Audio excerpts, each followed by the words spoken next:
Hello, नमस्कार दोस्तों। हाय, मैं हूँ अंशु झा और आप मेरे साथ सुन रहे हैं मेरी ही लिखी हुई कहानियाँ। और आज मैं आप लोगों को सुनाने वाली हूँ इश्क का रंग सफ़ेद सीज़न 2 इश्क गुलाबी। जी हाँ, और आज हम सुनेंगे इश्क गुलाबी का प्रोमो। कोई ये पार्ट नहीं, ये प्रोमो है जो आपको आगे कहानी में सुनने को मिलेगी। तो चलिए प्रोमो स्टार्ट करते हैं। काम हो गया? हाँ सर, लड़की हमारे कब्जे में है। फ़ोन की दूसरी तरफ से आवाज़ आती है। ओके, कहाँ हो तुम लोग? सर, आपके फार्म हाउस पर। ठीक है, एक काम करो निधांश, उन लोगों को फ़ोन पर ही सारी बातें समझाता है। सामने वाले उनकी बात सुनकर हैरान हो जाता है। Are you sure sir? तुम थोड़ा कम शॉकिंग रिएक्शन दो। निधांश अपनी बातें कहकर फ़ोन रख देता है और अपने बंगले से निकलते हुए सुनसान सड़कों पर निकल जाता है।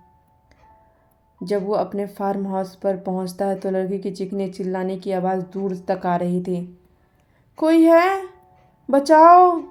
Please help me! कौन है? किसने मुझे किडनैप किया है? मेरे डैडा तुम सबको छोड़ेंगे नहीं। लड़की बिना रुके चिल्लाए जा रही थी। जैसे ही जूते की खटखट की आवाज़ सुनाई देती है, वो अपनी सांस रोककर बैठ जाती है। कौन है? देखो, अगर अगर मेरे पास आए ना, मेरे साथ कुछ किया ना, तो मेरे डैडा तुम्हारा कत्ल कर देंगे। अंकल तुम्हारी जान ले लेंगे। दूर रहो मुझसे। निधांश बिना रुके उसकी कुर्सी की तरफ बढ़ता जा रहा था। इसके हाथ क्यों बांध रखे हैं? उसकी मर्दाना सी भारी आवाज़ सुनकर लड़की की सांसें रुक जाती है।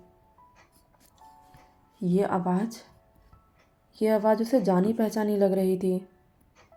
देखो देखो, आगे मत बढ़ना, मुझे छूने की कोशिश मत करना, मैं तुम्हारा खून कर दूंगी। लड़की फिर से चीखती है। मैंने पूछा इसके हाथ क्यों बांध रखे हैं? निधांश के चिल्लाते ही सबकी सांसें रुक जाती हैं। सर, ये भागने की कोशिश कर रही थी। तो तुम 5 लोग होकर 40 किलो की लड़की को नहीं संभाल सकते थे? सर, आपने हर्ट करने से मना किया था। तो क्या बांधना हर्ट लिस्ट में नहीं आता है? Sorry sir. अरे भाई, भाई नहीं हूं मैं तुम्हारा। ओके ओके सर, आप जो भी है सर, डांटिए बाद में। पहले मेरा हाथ तो खोल दीजिए ना, मेरे चेहरे पर से कपड़ा हटा दीजिए ना, मेरी सांसें घुट रही है। लड़की गिड़गिड़ाते हुए बोलती है। भागने की कोशिश तो नहीं करोगी ना तुम? पूछ तो ऐसे रहा जैसे मैं इसे बताकर भागूंगी। क्या सोचने लग गई? कुछ कुछ कुछ कुछ नहीं सर, आप जब तक कहेंगे मैं नहीं भागूंगी। वेटर। निधांश उसके हाथों की रस्सी खोलता हुआ चेहरे पर से कपड़ा हटा देता है। लेकिन जैसे ही नज़र खूबसूरत से चेहरे पर जाती है, उसकी सांसें और नज़र दोनों अटक जाती है। वहीं दुल्हन के रूप में बैठी हुई लड़की उसे आंख फाड़े देख रही थी। आप आप तो परी के कोई नहीं लगता हूँ मैं उसका, इसलिए उसका नाम मेरे सामने मत लो। अपने कपड़े ठीक करो। लड़की का दुपट्टा नीचे ज़मीन पर पड़ा हुआ था।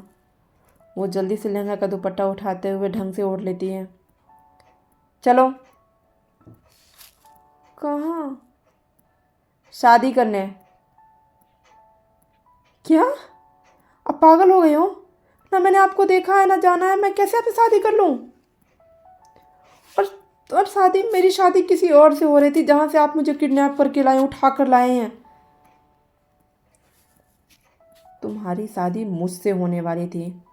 वो जो हो रहा था वो बस ड्रामा था। आपका दिमाग ठिकाने पर है? हाँ, है ठिकाने पर। अगर ज़्यादा बोली तो तुम्हारे दिमाग भी ठिकाने पर लगा दूंगा। इसलिए चुपचाप मंडप पर बैठो। मैं नहीं बैठने वाली हूँ। निधांश उसके कमर में बाजू लपेटकर खुद के करीब करता हुआ उसके माथे पर गन लगा देता है। जिंदगी प्यारी नहीं है? हाँ, बहुत प्यारी है, लेकिन आपके साथ नहीं गुजारनी है। ये कोई टीवी सीरियल नहीं चल रहा है और नॉवल नहीं है कि आप मेरे साथ ज़बरदस्ती शादी करेंगे और मैं आपके साथ खुशी खुशी ज़िंदगी बिता लूँगी। ऐसे साइको इंसान से शादी करने से अच्छा है कि मैं मर जाऊँ। चलाइए गोली। लड़की भी पूरी एटीट्यूड में जवाब देती है। ज़्यादा कॉन्फिडेंट है तुम्हारे अंदर? हाँ, क्योंकि मैं अबला और मजबूर लड़की नहीं हूँ। तो ठीक है, मैं बना देता हूँ। क्या? अबला और मजबूर? साहिर? Yes sir. मैडम को डेमो दिखाओ। साहिर अपना टैब उस लड़की के सामने कर देता है। परी, अब पागल हो चुके हैं ये आपके। कहा ना कोई नहीं लगती है। अगर तुमने मेरी बात नहीं मानी तो इधर तुम्हारी जान जाएगी और उधर तुम्हारी प्यारी परी की। आपको क्या लगता है आप ये सब करके मुझे हासिल कर लेंगे? नहीं, मुझे तो तुम्हें हासिल करना ही नहीं है। तुम तो बस मोहरा हो। बस जैसा मैं कहता जाता हूँ करती जाऊँ। बहुत जल्द तुम्हें आज़ादी मिल जाएगी। फिर तुम जिसके साथ मन हो उसके साथ शादी कर लेना। अपने शादी को क्या समझ रखा है? कोई मजाक या खेल? हाँ बेबी, यहाँ लोग औरत की इज्जत को खेल और मजाक समझ लेते हैं। मैं तो बस शादी को समझ रहा हूँ। मेरी बात मान रही हो कि नहीं? अब क्यों कर रहे हैं ये सब? तुम्हारा जानना ज़रूरी नहीं है। चलो, पंडित जी इंतज़ार कर रहे हैं। चलो, तुम्हारा मेकअप भी बिगड़ता जा रहा है और मैं नहीं चाहता हूँ कि हमारी शादी की तस्वीर बेकार आए। दूसरा मेकअप आर्टिस्ट भी यहाँ पर नहीं है। मुझे नहीं करनी है आपसे शादी, छोड़ दीजिए ना। मैं आपके सामने हाथ जोड़ती हूँ, मुझे छोड़ दीजिए, मुझे जाने दीजिए। अब वो लड़की हार मानते हुए अपने हाथ जोड़ लेती है। तुम्हारे इनकार के लिए मैंने इतना इंतज़ाम किया है। या तो होश में खुशी खुशी शादी कर लो, नहीं तो बेहोशी का इंजेक्शन देकर शादी के साथ भी मैं बहुत कुछ कर सकता हूँ। गिरे हुए इंसान हैं आप। कोई बात नहीं, शादी के बाद तुम उठा देना। वो लड़की दुखी होकर देखती रह जाती है। चलो, बाकी के डायलॉग बचा कर रखो, बाद में काम आएंगे। निधांश उसे खींचते हुए लेकर मंडप पर आता है। पंडित जी मंत्र उच्चारण करने लग जाते हैं। वो खाली आंखों से हवन कुंड को देख रही थी। सपना देखा था किसी और के साथ जीने का, लेकिन हकीकत किसी और के साथ जीने का हो रहा था। जिस इंसान को आज तक उसने चेहरा नहीं देखा था, आज वो उसका हमसफ़र बन रहा था। निधांश भी खाली आंखों से आग को देख रहा था। पहली हार मुबारक हो नीरज सक्सेना, ये तो पहला वार है। आगे आके देखो क्या सब होता है। तुम्हारे पूरे ख़ानदान को जीना हराम नहीं कर दिया ना, तो मेरा नाम निधांश सक्सेना नहीं। अब आप दोनों फेरे के लिए खड़े हो जाइए।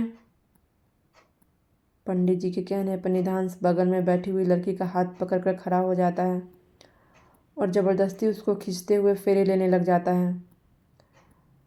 अब आप मंगलसूत्र पहनाकर दुल्हन का मांग भर दीजिए। निधांश हीरे का नाजुक सा मंगलसूत्र उसके गले में पहनाते हुए माथे पर अपने नाम का सिंदूर सजा देता है। लड़की अपनी आंखें कसकर बंद कर लेती है। आंसू फिसलते हुए उसके लहंगा में समा जाते हैं। चलो बेबी, सबको सरप्राइज़ देते हैं। मैं कहीं नहीं जाऊंगी। अरे ससुराल नहीं जाना है? नहीं, मुझे छोड़ दो ना। कर लिया ना तुमने अपनी मनमानी, अब मुझे छोड़ दो। शादी तुम्हें छोड़ने के लिए नहीं किया है। लेकिन अभी तो आपने कहा था कि शादी के बाद आप आज़ाद कर दोगे मुझे। वो तो बस तुम्हें कन्विंस करने के लिए कहा था। अब मेरे अलावा किसी के ऊपर नज़र उठाकर तुमने देखा तो आंखें निकालना मुझे अच्छी तरह से आता है। You got it. पति हूँ तुम्हारा, इसलिए तुम्हारी नज़रें सिर्फ मुझ पर होनी चाहिए। नहीं तो निधान सक्सेना क्या चीज़ है ना, ये तुम्हें पता नहीं है। तो हर हर महादेव दोस्तों, ये भाग नहीं था, ये प्रोमो था जो यहीं पे ख़त्म होता है। आई नो आप लोगों के मन में बहुत सारे सवाल होंगे कि निधान सक्सेना कौन है, नीरज सक्सेना के साथ दुश्मनी क्यों है, क्या इस सीज़न में नीरज और धानी की कहानी होगी। तो इन सारे सवालों के जवाब आने वाले भागों के साथ आप लोगों को मिलते जाएंगे। और हाँ, कहानी आग लगाने वाली है, बस आप लोगों को प्यार और सपोर्ट करना है कि हाँ। और ये कहानी डेली बेस पर नहीं आएगी, क्योंकि ये कहानी मैं लिख कर नहीं रखी हुई, लिखूँगी 3 दिन पे 4 दिन पे। हो सकता है अगर मुझे आप लोग प्यार और सपोर्ट करोगे तो मैं डेली बेस पे भी इसे ही लिख कर पोस्ट कर सकती हूँ, मतलब ऑडियो दे सकती हूँ। लेकिन ये सब आप लोगों के प्यार की वजह से मुमकिन हो पाएगा। अगर कहानी पर व्यू मिलेंगे तो मैं ज़रूर रोज़ लिखूँगी और रोज़ पार्ट पोस्ट करूँगी। Thank you so much.